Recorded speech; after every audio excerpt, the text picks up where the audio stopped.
Bonsoir à tous et bienvenue Lyon Politique, comme chaque jeudi sur BFM Lyon, c'est votre rendez-vous au programme chaque semaine. Vous le savez maintenant, une thématique en lien avec votre quotidien pour décrypter et mieux comprendre les problématiques dans la métropole de Lyon. Émission en partenariat avec Mac de Lyon, représenté par son directeur de la rédaction. Bonsoir Lionel Favreau. Bonsoir Elodie. Et cette semaine, ensemble, on va s'intéresser à l'économie dans notre région. Le gouvernement a annoncé la fin du quoi qu'il en coûte. Est-ce le bon moment? Comment se portent nos entreprises? La relance est-elle en marche dans la métropole lyonnaise? Faut-il craindre les prochains mois? Pour répondre à ces questions, la première vice-présidente de la région déléguée à l'économie, la relocalisation et la préférence régionale est notre invitée. Bonsoir Stéphanie Pernot-Baudon. Bonsoir. Et merci d'avoir accepté notre invitation dans Lyon Politique. Le gouvernement, je disais, qui a donc annoncé la fin du quoi qu'il en coûte. À partir de demain, vendredi 1er octobre, le Fonds de solidarité laisse place à un dispositif coût fixe ciblé sur les secteurs encore en difficulté. Est-ce que c'est le bon moment pour retirer la perfusion qui a été mise par le gouvernement selon vous ? Alors, je ne sais pas si c'est le bon moment parce que la perfusion a été importante quand même. C'est-à-dire que le quoi qu'il en coûte, finalement, va coûter quelque chose et va coûter très cher. Donc, je ne sais pas s'il y a un temps qui est important pour arrêter la perfusion. En tout cas, on est dans un moment de relance et il faut un peu rationaliser les financements qui ont été apportés et les aides qui ont été apportées aux entreprises. Donc, le temps a été choisi par le gouvernement de le faire à ce moment-là parce que la relance est là et que la vaccination fait que la relance repart et que les entreprises peuvent travailler. Donc, c'est le moment aussi où il faut arrêter un peu l'hémorragie financière qui existait.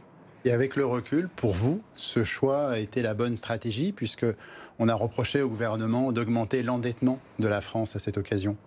Là, on est encore... Enfin, c'est pire qu'augmenter l'endettement de la France. C'est que quand vous dites quoi qu'il en coûte avec un chéquier qui n'est pas le vôtre, c'est à la limite, mais sur mon point de vue personnel, de l'irresponsabilité. Il y a, je crois, une frontière entre l'accompagnement et l'aide qu'on peut apporter à des entreprises qu'on oblige administrativement de fermer. Je pense aux métiers d'hôtellerie-restauration, par exemple, on les empêche de travailler. Donc il est évident qu'il faut qu'on leur apporte un complément. Ils n'ont rien demandé, c'est cette crise sanitaire qui a fait qu'ils ont fermé. Et puis, on va financer tout sans trop regarder ce qui se passe. Et puis, on fera des contrôles peut-être a posteriori. On sait très bien que c'est très compliqué. Donc je trouve qu'il y a beaucoup d'argent qui a été dépensé, peut-être dans un moment d'urgence aussi, et qu'il était difficile de mettre en place des dispositifs de contrôle. Mais cet argent, aujourd'hui, il a été mis sur la table. J'espère qu'il a pu sauver des entreprises qui ont souffert des fermetures administratives, qu'il n'en a pas maintenu trop, qui étaient déjà en perte de vitesse dans un système où aujourd'hui, par exemple, le PGE va être bientôt à rembourser et il ne le rembourse pas. Si je vous écoute, votre questionnement porte plutôt sur la deuxième phase d'aide avec le Fonds de solidarité ouvert à partir de décembre. C'est ça, absolument. Aujourd'hui, vous avez des entreprises qui ont eu la possibilité d'avoir de l'argent pour tenir. La question, c'est à quel moment on tient, à quel moment on s'arrête. Et je crois qu'on n'a pas trop pris le temps, mais après, c'était peut-être aussi un sujet d'urgence avec cette crise sanitaire, de s'interroger sur à quel moment on s'arrête et à quel moment on se dit, de toute façon, ces entreprises-là devaient péricliter parce qu'il y en a qui étaient dans des situations qui étaient complexes avant même la crise sanitaire. Donc, on n'a pas eu ce recul et je pense que c'est ça qui a coûté très cher. Donc, peut-être trop d'argent dépensé. Sûrement trop d'argent dépensé. Je rappelle qu'il n'y a que l'État qui a la chance de voter un budget qui n'est pas en équilibre, on n'autorise pas ça aux collectivités. Alors le gouvernement a bien précisé que les secteurs en difficulté continueraient à percevoir ces aides. Chez nous, justement, dans notre région, quels sont les secteurs qui souffrent encore aujourd'hui, qui ont besoin de ces aides? Alors nous, on a la chance vraiment d'être dans une région très dynamique parce que la première région industrielle de France, donc on a une relance qui est très bonne. Quand on regarde tous les indicateurs et quand on parle aux chefs d'entreprise, on a une relance qui est intéressante. Les secteurs, évidemment, qui ont beaucoup souffert et qui aujourd'hui peinent sont des secteurs, notamment au niveau du tourisme ou l'hôtellerie-restauration dont je parlais tout à l'heure, qui, eux, ont eu des vraies difficultés parce qu'on les a empêchés de travailler pour des raisons sanitaires et qui, aujourd'hui, ne retrouvent pas, par exemple, la clientèle étrangère. Ça crée de vraies difficultés. On a aussi des difficultés dans nos entreprises sur l'export. Aujourd'hui, vous avez des chefs d'entreprise qui ne peuvent pas aller dans leur entreprise qui est à l'étranger depuis à peu près 18 mois. C'est véritablement compliqué pour eux de gérer une entreprise de très loin et de ne pas pouvoir accéder au pays qui est là. Donc on a aujourd'hui des secteurs qui souffrent des conséquences de cette crise et d'autres qui repartent très fort et ça c'est plutôt un très bon signe en Auvergne-Rhône-Alpes. Et sur ce secteur en difficulté, justement, comment la région aujourd'hui, elle intervient encore pour les aider? Alors nous on a mis en place un plan stratégique justement sur ces secteurs d'activité qui sont en difficulté. D'ailleurs demain, à l'hôtel de région, on lance la première partie de ce plan stratégique. On lance un dispositif avec l'ensemble de nos partenaires pour recruter 1000 emplois dans l'hôtellerie-restauration. On a aujourd'hui des restaurateurs qui ferment leur établissement parce qu'ils n'ont pas de personnes pour travailler chez eux.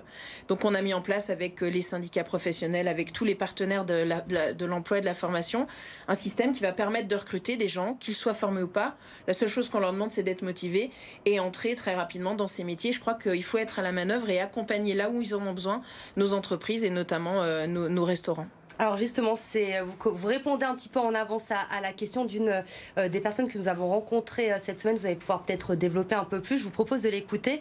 C'est Advic, elle est directrice de 2 hôtels à Lyon. Elle avait une question justement pour vous concernant le recrutement.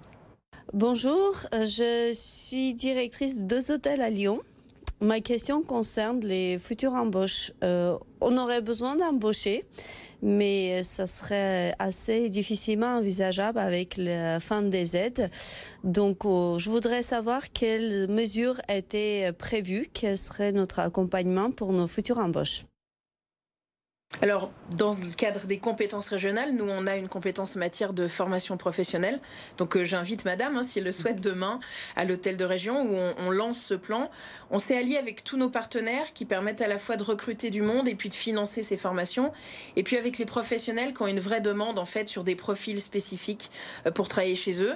Et l'idée, c'est que qui que vous soyez, quel que soit l'endroit où vous habitez, vous pouvez entrer dans une formation qui va vous qualifier, vous permettre de travailler dans n'importe quel hôtel et restaurant qui a un besoin de recrutement sur la région. Et là, on lance 1000 emplois, mais on est très en dessous des vrais besoins qui sont exprimés aujourd'hui par l'hôtellerie-restauration. Donc ça, c'est un vrai levier, la formation qu'on peut nous prendre en compte puisque c'est notre compétence. Alors le tourisme aussi a été impacté évidemment par cette crise. On a une question de Jonathan qui travaille dans une agence de voyage. Bonjour, Jonathan Dumillier de l'agence de voyage Carvel Fram Promo Vacances.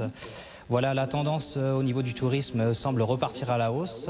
Par contre, est-ce que si toutefois elle repart à la baisse d'ici la fin d'année, est-ce que les aides financières seront maintenues au niveau du tourisme ?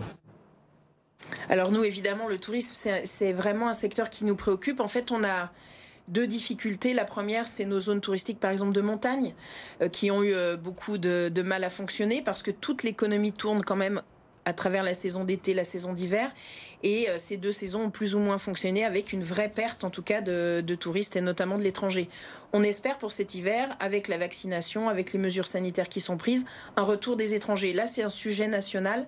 Est-ce que les pays qui nous entourent, et notamment les pays qui sont hors de l'Europe, vont revenir en France pour leurs vacances d'hiver? On sait que quand ils viennent faire du ski, très souvent, ils viennent chez nous. Ça, c'est ce qui va sauver l'activité dans ces secteurs-là. Et puis, on a d'autres secteurs du tourisme où on est moins inquiet, qui sont les secteurs touristiques de moyenne montagne et les secteurs touristiques des grandes villes de la région Auvergne-Rhône-Alpes, je ne parle pas au niveau national, où là aussi on a un tourisme qui a été beaucoup plus local, c'est-à-dire les Français sont allés proche de chez eux, découvrir des lieux qu'ils ne connaissaient pas. Est-ce qu'ils vont le rester en fait dans cette habitude qu'ils ont prise de partir, alors peut-être pas une semaine, mais 2-3 jours à 50 km de chez eux, découvrir des lieux qu'ils n'avaient jamais connus. Ça, c'est quelque chose qui va nous permettre de maintenir toute cette économie, mais pour laquelle on n'a aucun recul sur la façon dont les Français vont consommer le tourisme, si on peut le dire comme ça. Vous avez parlé d'argent dépensé par l'État en quantité, mais Laurent Wauquiez lui-même, au début de la pandémie, au premier confinement, avait appelé à mettre en place un véritable pont aérien de cash vers les entreprises. Mais est-ce que ce pont aérien a fonctionné et surtout, est-ce qu'il a bien atteint sa cible? Parce que très vite, et encore aujourd'hui, des secteurs se disent oubliés. On pense par exemple au secteur des salles de sport qui ont estimé ne pas avoir été aidés au bon moment ni suffisamment, voire les aides étaient parfois compliquées à obtenir, c'était parfois au niveau d'un établissement et pas de l'entreprise, c'était assez complexe. Est-ce que ce pont aérien a atteint sa cible ou est-ce qu'il y a des secteurs oubliés sur lesquels la région peut intervenir? Alors nous, on a intervenu sur beaucoup de secteurs. En fait, on a pris les choses un peu à l'envers. On est parti du territoire. On a pris, par exemple, les salles de sport ou les professionnels de santé à l'époque, je rappelle qu'ils n'avaient pas de moyens de protection. On les a réunis, on leur a dit qu'est-ce qu'il vous faut dans vos professions pour tenir ? Et notamment ceux qui, dans l'urgence, étaient fermés ou empêchés de travailler. Et on a mis en place des dispositifs qui venaient de leur demande, dans les compétences qui étaient les nôtres. Donc on a fait quelque chose de très réactif. On a d'ailleurs, et j'aimerais qu'on puisse le poursuivre, oublier un petit peu la complexité administrative qui parfois fait les dispositifs qui peuvent exister en France, mais aussi parfois en région. Ça, c'est quelque chose qui est reconnu de la part des entreprises en disant c'était simple, c'était efficace. Alors, c'était pas oui tout le temps, mais au moins on savait où on allait, on savait sur quoi on pouvait compter. Ça a beaucoup marché. Et d'ailleurs, il faut qu'on s'en serve pour la relance, pour essayer d'être à nouveau flexible et capable d'avoir une réponse qui est aujourd'hui très ciblée sur des réels besoins. Donc, je pense que ça a fonctionné. Est-ce que ça a fonctionné pour tout le monde ? Évidemment pas, mais est-ce que tout le monde pouvait bénéficier de ces aides? J'en suis pas persuadée. Nous, on s'est concentré sur 3 grosses catégories, nos industries, les aides d'urgence sur des professions qui étaient un peu oubliées en temps de crise sanitaire, il faut revenir à mars 2020, et puis les secteurs pour lesquels, évidemment, il y a un soutien qui était nécessaire, on l'a dit tout à l'heure dans le tourisme, où on empêchait les gens, en fait, de pouvoir travailler. Mais vous avez le sentiment, parfois, d'avoir compensé des déficiences de l'État? Quand on a, par exemple, fourni des protections aux ambulanciers qui dépendent du ministère des Transports et qui donc n'étaient pas dans la liste prioritaire de l'État pour se protéger dans le cadre du Covid, alors que c'est eux qui transportaient tous les malades Covid dans l'année 2020, je pense qu'on a tapé dans le mille et qu'on leur a permis de ne pas tomber malade et de se protéger et de travailler. Quand on a donné un masque à chaque habitant de la région au moment où on n'en trouvait plus nulle part parce que la création de masques se faisait en Chine, je crois qu'on a aidé les habitants d'Auvergne-Rhône-Alpes, puisque c'était gratuit, à se protéger de la Covid. Donc je pense qu'on a vraiment, de façon très ciblée, travaillé à aider de l'habitant lambda aux chefs d'entreprise qui avaient d'énormes difficultés dues aux fermetures. Mais on a aussi reproché à Laurent Wauquiez, pendant cette crise, vous évoquez tout ce qu'a mis en place la région, d'en faire peut-être un peu trop, des fois, de prendre des décisions sans consulter l'Agence régionale de santé ou le préfet. Je pense notamment à la campagne lancée de dépistage massif l'an dernier, juste avant Noël. Est-ce que, par moment, il n'a pas un petit peu outrepasser son rôle de président de région? Alors je pense pas. Ce dépistage qu'on a fait pour Noël, c'est quelque chose qui a très bien fonctionné et qui n'aurait pas pu avoir lieu, maintenant qu'on est en dehors du jeu politique de certains, qui n'aurait pas pu avoir lieu si l'ARS n'était pas d'accord avec nous. C'est évident que l'État était notre partenaire, sinon jamais ce dépistage n'aurait pu exister. Là où on pense qu'il va un peu trop vite, c'est peut-être parce qu'à un moment donné, il faut être efficace, être dans l'action. Quand on regarde un petit peu aujourd'hui la défiance que les gens peuvent avoir sur les politiques, la première chose qu'ils disent, c'est que finalement, on n'agit pas. Alors maintenant, Laurent Wauquiez, lui, il agit, donc on va lui reprocher d'agir un peu trop vite. Bon, je pense qu'il va toujours très vite et il va toujours très juste. Je pense qu'il ne compte pas s'arrêter dans les années qui viennent d'aller assez vite. Il faut plutôt que les autres se mettent à son rythme. Et est-ce que vous avez des exemples que vous revendiquez en particulier? On pense aux purificateurs d'air qui étaient critiqués au départ et après qui ont été repris au niveau de l'État. Oui, on a les purificateurs d'air, exactement. Ça a été un sujet qu'on a travaillé parce qu'on avait un comité scientifique qui nous accompagnait. C'est pas le président du conseil régional ou les élus régionaux qui ont décrété à un moment donné que des purificateurs d'air étaient utiles.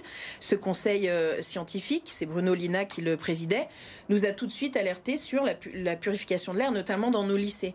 On a mis en place des systèmes de détection de fièvre, etc., dans certains lycées qui étaient expérimentaux, de la purification d'air pour permettre aux jeunes d'être le plus protégés possible. Avec les connaissances qu'on avait à l'époque, on a été très décriés parce que pour le coup, on allait plus vite que tout le monde. Mais aujourd'hui, l'État court dans l'ensemble des bâtiments qui sont les siens à chercher des purificateurs d'air et lance de grandes campagnes de possibilités d'installation de purificateurs d'air dans ces bâtiments. C'est pas grave d'avoir raison trop tôt. Ce qui nous importait, nous, c'était de mettre en sécurité, à un moment où on n'avait plus de masques et on n'avait plus de moyens de se protéger, la plus grande partie des habitants d'Auvergne-Rhône-Alpes. Cette crise sanitaire, elle a coûté combien jusqu'à présent à la région Auvergne-Rhône-Alpes? Nous, si on regarde les aides qui sont encore en stock, c'est-à-dire les dossiers qu'on doit encore traiter, on va atterrir à la fin de l'année à peu près à 190 millions d'euros d'aides, tout compris, pour les entreprises, mais aussi sur les investissements qu'on a mis pour cette Covid. C'est un vrai coût aujourd'hui. La région, on avait les moyens. Alors la région, on avait les moyens parce qu'elle a fait une économie, je rappelle, de 300 millions d'euros sous l'ancien mandat. Elle a une très bonne gestion financière. Elle a retrouvé le respect et la confiance des banques. Et elle est en capacité aujourd'hui d'investir plus d'1 milliard par an. C'est ça qui nous a permis de tenir. Je ne suis pas persuadée qu'avec cette gestion, une gestion différente, on ait pu dépenser 190 millions d'euros pour soutenir nos entreprises. Donc c'est la rigueur budgétaire qu'on a pu avoir qui nous permet d'avoir été au rendez-vous des aides de nos entreprises. Et en même temps, vous savez qu'il y a une polémique là-dessus avec l'opposition sur ce plateau, aussi bien Jean-François Debat, leader du groupe PS à la région, que Najat Vallaud-Belkacem, candidate du PS pour les élections régionales, ont carrément accusé Laurent Wauquiez d'endetter la région et de présenter même des budgets insincères. Ça vous semble c'est très bien. Alors, oui, c'était un jeu politique à l'époque. Jean-François Debat, je le connais très bien puisqu'il est comme moi du département de l'Ain. Il n'a pas brillé pendant ce mandat, honnêtement, dans la qualité de ses interventions. Il était tout le temps d'une agressivité incroyable avec les dispositifs que nous mettions en œuvre. J'avais espéré de sa part, c'est quelqu'un d'intelligent, qu'on soit en capacité au moment de la crise sanitaire d'être assez d'accord sur le soutien des entreprises, qui était utile, sur la protection des habitants d'Auvergne Auvergne-Rhône-Alpes et sur notre capacité, parce qu'on a fait des économies. Je rappelle qu'auparavant, il était vice-président en charge des finances et que la situation financière qu'on a trouvée, il ne peut pas s'en dédire à un moment donné. Je pensais que ça pouvait être une unanimité un peu sur le fond en se disant on est en situation de crise, essayons d'être assez d'accord sur l'ambition que doit porter la région. Bon, ils sont restés dans un jeu un peu... on va dire bas de plancher sur le caractère politique. C'est dommage parce qu'en même temps, ils n'ont jamais été capables de proposer quoi que ce soit et ça, c'est dommage. On peut se tromper, mais c'est bien que nos adversaires, à un moment donné, nous disent bah voilà, nous, on ferait plutôt comme ça et j'attends toujours les propositions qu'ils ont pu donner. Sur ce plateau, il s'est défendu de remettre en cause cette unanimité politique sur le soutien aux entreprises, mais plutôt de critiquer la méthode. Oui, mais après, Jean-François Debat, je suis sûr qu'il y a plein de gens qui critiquent sa méthode. Jean-François Debat, honnêtement, moi, je ne lui demande pas d'apprécier le président Wauquiez. Le président Wauquiez, il est président de la région, il a été largement réélu et il fait des actions qui sont intéressantes pour l'ensemble des Auvergnats-Rhône-Alpins. Il le fait très bien. Jean-François Debat n'aime pas la méthode qu'il applique, et ben, il va falloir qu'il vive encore 6 ans et demi avec. Mais c'est pas ça qui intéresse les gens. Ce qui intéresse les gens, c'est qu'on soit au rendez-vous quand ils ont besoin de nous. Et aujourd'hui, le rendez-vous, c'est la relance, la reprise économique. L'INSEE a même revu ses prévisions à la hausse pour le 3e trimestre, 6%. Est-ce que vous constatez cette dynamique dans notre région, cette reprise, cette relance, elle est là ? Oui, elle est vraiment là, en Auvergne-Rhône-Alpes en tout cas. On rencontre beaucoup nos industriels notamment. Il y a une vraie relance. D'abord, ils ont été très à l'initiative pendant cette période de Covid. Ils ne sont pas restés à attendre ce qui se passait. Ils ont fait preuve d'une grande innovation. Ils se sont même remis en cause sur leur modèle. Et aujourd'hui, il y a une vraie relance qui porte sur 2 points. D'abord, l'augmentation de certaines lignes de production, et ça c'est très important. Et puis la relocalisation de beaucoup de productions qui avaient été délocalisées jusqu'alors et qui souhaitent voir revenir en Auvergne-Rhône-Alpes. Et ça, c'est un des sujets phares qu'on va porter avec eux dès cet automne sur la relocalisation de nos activités dans notre région. Aujourd'hui, tout le monde parle relance. Pour le coup, il y a une unanimité entre l'État et la région. Mais est-ce qu'on n'oublie pas trop vite les entreprises fragiles? Ou alors vous dites tant pis pour elles, comme tout à l'heure, si elles devaient péricliter, oublions-les? En fait, les entreprises fragiles, il y a des systèmes nationaux qui existent pour les accompagner et pour les tenir si elles ont un moyen de repartir. Quand vous discutez avec les entreprises et dans le monde économique, tout le monde vous le dit, un entrepreneur, c'est quelqu'un qui prend le risque de s'en sortir ou pas. Nous, notre travail est de l'accompagner quand il arrive un impératif, par exemple sanitaire, pour que cet impératif sanitaire ne mette pas à mal l'ensemble de son développement. Nous, notre idée, c'est de l'accompagner quand il veut innover, quand il veut exporter à l'international, pour l'aider à passer une marche. Mais je ne crois pas que le rôle de l'État, pour le coup, et des régions, ce soit de maintenir sous perfusion des entreprises qui, in fine, tomberont. C'est la loi du marché, si je peux le dire comme ça, et c'est quelque chose qui a toujours fonctionné, qui d'ailleurs est très admis par les entrepreneurs, sinon vous ne devenez pas entrepreneur. Des messages positifs, on nous les envoie ces derniers temps. Je vais citer Bruno Le Maire, par exemple, qui disait l'activité économique du pays tourne à 99% de ses capacités d'avant-crise aujourd'hui. Le pass sanitaire n'a pas d'impact sur l'activité économique. Pourtant, plusieurs secteurs nous alertent quotidiennement sur ce plateau, notamment, je pense aux restaurateurs, il va falloir rembourser les PGE, ça va arriver. Est-ce qu'on va assister à une vague de fermeture en 2022 ? Est-ce qu'on peut y échapper ? Alors là, on est pour le coup assez inquiet sur les PGE. Vous avez 2 types d'utilisation du PGE. Vous avez des entreprises qui les ont utilisés vraiment pour passer le cap et qui aujourd'hui sont déjà quasiment en mesure de le rembourser. Et puis vous en avez d'autres qui n'y arriveront pas au moment où on se parle. Et là, pour le coup, la vraie question à se poser, c'est qu'est-ce qui va se passer, qu'est-ce que cela va devenir et comment on va faire en sorte de les accompagner et de les aider pour passer ce cap-là. Parce qu'effectivement, le PGE a aidé certains, mais d'autres en difficulté sont aujourd'hui dans l'incapacité de le rembourser. Alors là, pour le coup, la balle est plutôt dans le camp de l'État, à savoir ce qu'ils vont faire, est-ce qu'ils peuvent reporter le paiement, ça leur appartient. Mais oui, on va avoir au moment du remboursement des PGE des vraies difficultés dans beaucoup d'entreprises. La région a lancé un fonds souverain. Quelle sera sa cible ? Parce que vous avez parlé tout à l'heure de la rentabilité des entreprises. D'autres vont vous parler aussi de l'utilité sociale de certaines entreprises. Il y a des secteurs qui sont aidés à ce titre-là. Quelle va être la cible de ce fonds souverain ? Alors la cible du fonds souverain, elle a été clairement définie à l'occasion de sa création. C'est de repérer des entreprises qui ont des projets d'investissement conséquents et de les accompagner, notamment en termes de relocalisation ou de développement de lignes de production en région Auvergne-Rhône-Alpes ou à l'international.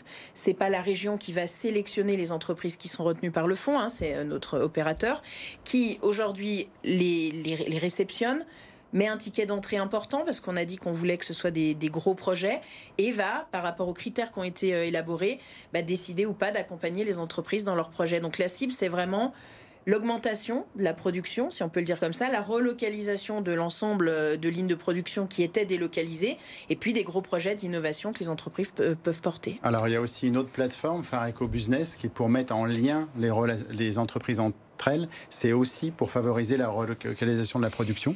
Oui, moi je pense qu'en fait, il faut vraiment être en capacité de... Ce que nous disent les entreprises aujourd'hui, c'est qu'elles n'ont pas ce temps-là. Elles ont un peu la tête dans le guidon et elles n'ont pas le temps de se poser, de se dire, bon, avec qui je pourrais créer un partenariat, créer une synergie pour aller plus loin ou sauter une marche dans mon entreprise. On le fait par exemple avec nos pôles de compétitivité, nos clusters. Leur travail, c'est de réfléchir à ce qui se passera dans 15, 20 ans et mettre en synergie tout le monde pour qu'ils soient en capacité de se dire, tiens, comment je peux progresser, avec qui je vais m'allier pour pouvoir développer mon entreprise un peu plus. C'est le chasser en meute que défend Laurent Wauquiez. Toutes ces initiatives sont les bienvenues et après aux entreprises, à elles la liberté de s'intégrer dans un système ou un autre, c'est à elles de choisir. La relocalisation, l'industrie, on le sait, ça va passer évidemment, c'est un enjeu fort de cette relance économique. Laurent Wauquiez en a toujours fait sa priorité, il ne s'en est jamais caché, vous l'avez dit, nous sommes la première région industrielle en France aujourd'hui, 500 000 emplois environ en Auvergne-Rhône-Alpes. Est-ce que le message envoyé, les annonces faites par Jean Castex il y a quelques jours, justement à Lyon, lors de sa venue au Salon Global Industrie, ça vous conforte? Le gouvernement a compris que l'industrie devait avoir une place forte aujourd'hui dans les régions. Oui, alors j'espère vraiment qu'il l'a compris. J'étais heureuse d'entendre Jean Castex à Global Industrie parce que j'étais la semaine précédente dans une réunion avec Franck Riester qui nous annonçait que territoire d'industrie s'était terminé, il n'y avait plus de fonds nationaux. Et puis la semaine suivante, Jean Castex nous annonce 150 millions d'euros qui sont portés, et tant mieux d'ailleurs pour ces différents projets sur l'industrie. Oui, tout ce qui permettra de développer l'industrie, de donner des moyens aux entreprises de se développer, nous intéresse. On a un peu tué notre tissu industriel depuis 30 ans dans ce pays. Et aujourd'hui, on se rend compte, notamment à l'occasion de cette relance, que des entreprises ont bien réfléchi. Si avant, c'était utile de transporter, d'exporter en dehors des frontières françaises, aujourd'hui, la réflexion, elle est différente en termes de changement climatique, de développement durable, en termes d'économie circulaire qui est possible. Et l'idée, c'est de relocaliser en Auvergne-Rhône-Alpes. Dès qu'une entreprise aura un projet de relocalisation, on sera au rendez-vous pour les accompagner. Vous travaillez avec l'État, mais est-ce que vous travaillez bien avec le nouvel exécutif écologiste de la région et son président Bruno Bernard? Est-ce que vous allez vous mettre d'accord pour aider les mêmes entreprises? J'ai un exemple en tête, l'aéronautique. Vous avez été élu présidente de l'Académie aéronautique régionale. L'idée, c'est de favoriser justement ce secteur qui est déjà organisé en cluster. Et on se rappelle la déclaration de la maire écologiste de Poitiers disant que l'avion ne devait plus faire partie du rêve des enfants. Est-ce qu'il ne va pas avoir des tensions? Alors nous, on croit beaucoup à l'aéronautique parce que c'est une des filières d'excellence de la région et on est assez contre le fait de dire que c'est pas bien de croire aux avions et d'en montrer aux enfants. Donc évidemment, si l'exécutif de la métropole de Lyon reste dans cet état d'esprit, on risque pas d'avoir une collaboration avec eux sur ces principes. On a des fondamentaux. Comment ça se passe? Sur certains principes, on peut se parler et notamment au sujet de certaines entreprises métropolitaines. Sur d'autres, c'est un vrai dialogue de sourds. Je pense qu'ils ont des vrais choix. Ils font des vrais choix dogmatiques, notamment en termes de transport, par exemple, où évidemment ils sont contre tout ce qui peut avoir 4 roues et rouler sur une route.